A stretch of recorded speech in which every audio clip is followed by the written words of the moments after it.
All right, so I'm going to explain how to use the new sound system with what we've got. Basically, all the wall plate connections are here. Microphone 1, 2, 3, 4, an HDMI plug. This will be like an output for a monitor if somebody needed it, and then these two would be stereo. So you could plug in an RCA cable, and then on the other side you can plug in like a headphone jack. All right, so if you need to use the sound system, first thing we'll do is come into the closet and press the power button. Down here is the rack. Don't move it around. There's a button right here by the glowing light.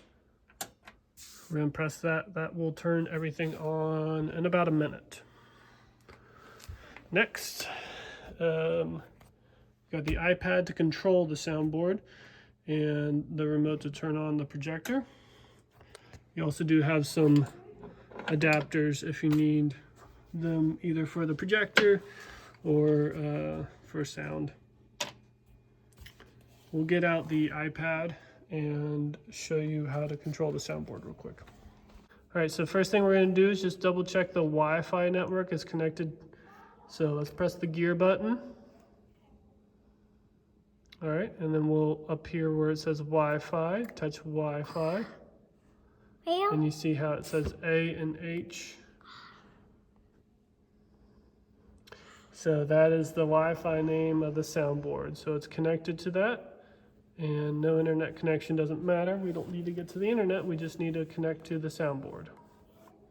So we're gonna hit the home button, get out of that, and then we're gonna hit the CQ app. Perfect. All right, so sometimes whenever you launch it, it'll come up with this screen. That's okay. Just hit OK. It's okay? Mm-hmm. All right, so it gives us an option to connect. So now we're going to hit connect. All right, so now we are connected to the soundboard. All right, so when you launch the app, it's normally on the processing tab up here at the top. Be on the fader tab. That's the easiest one to be able to operate on. If you need inputs 1 through 4, they're right here. So you've got mute buttons down at the bottom. All right, so I have the microphone back here. This is channel 1.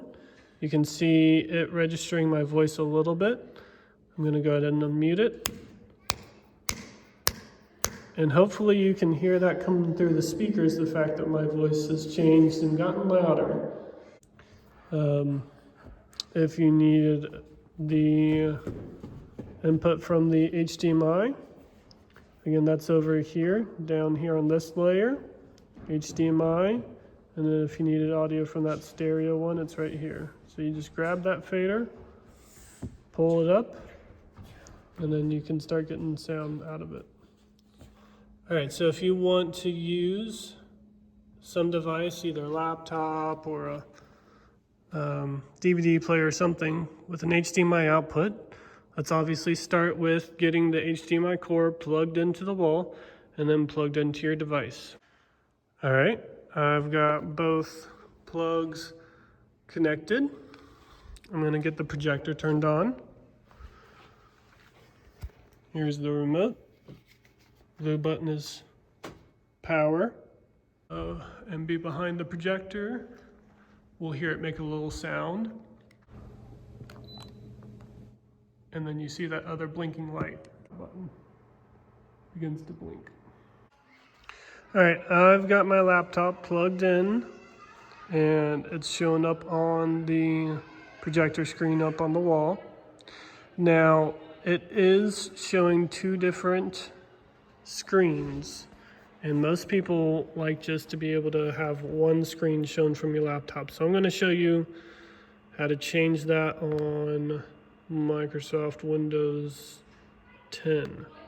The steps are going to be pretty similar to Windows 11 as well.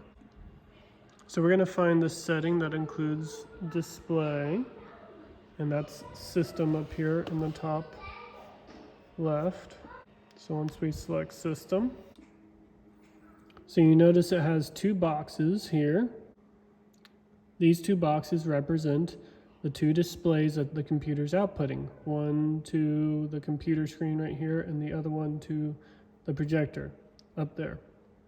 So instead of extending these displays, we want to duplicate them. There should be a little option right here in Windows 11 that would say extend my display right now.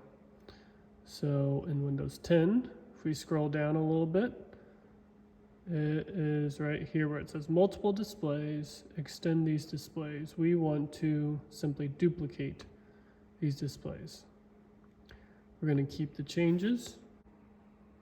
And now this screen that I see here on my laptop is the same screen that I see up on the projector. All right, so if we need to play a video with sound, all we're going to do is with something going on our computer that has sound. On the iPad, we're going to make sure that we're down on that third tab.